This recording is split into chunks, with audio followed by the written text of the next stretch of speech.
来继续来看国防部长邱国正再去到国安局、调查局、移民署等等10个政治机关，到立法院的外交国防委员会，针对着军品的管理、甲安怎防止机密外泄等等的议题来做专题报告。这个陆战队刺针飞弹的发射筒。 进前竟然是落入到乌道的手头，是引来到朝野立委的炮轰，讲安尼伤悍咯。军方嘛承认讲，这个发射筒是为营区方摕出去的。国防部长邱国正讲，这表示内部的管理甲军纪拢出问题，拢咧彻底检讨。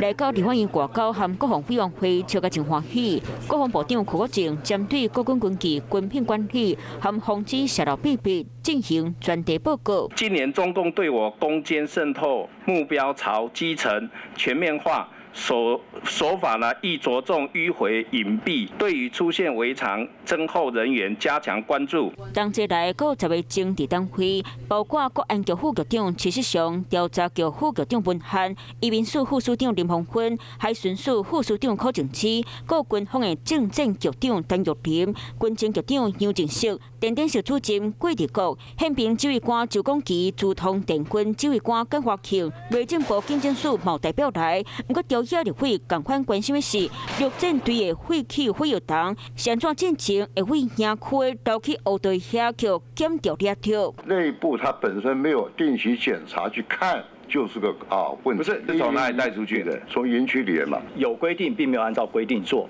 所以门哨他应该要规定这个。像这东西是不小的，门哨就这样让他带出去。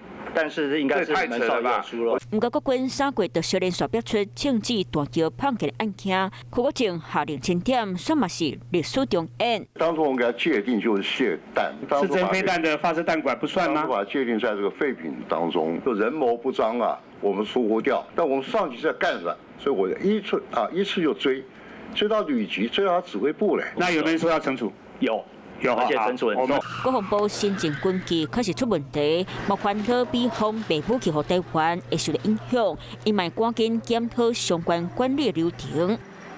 Hello， 我是易景，想要抢先掌握最及时的新闻资讯吗？赶快订阅、按赞、开启小铃铛，锁定华视新闻的 YouTube 频道。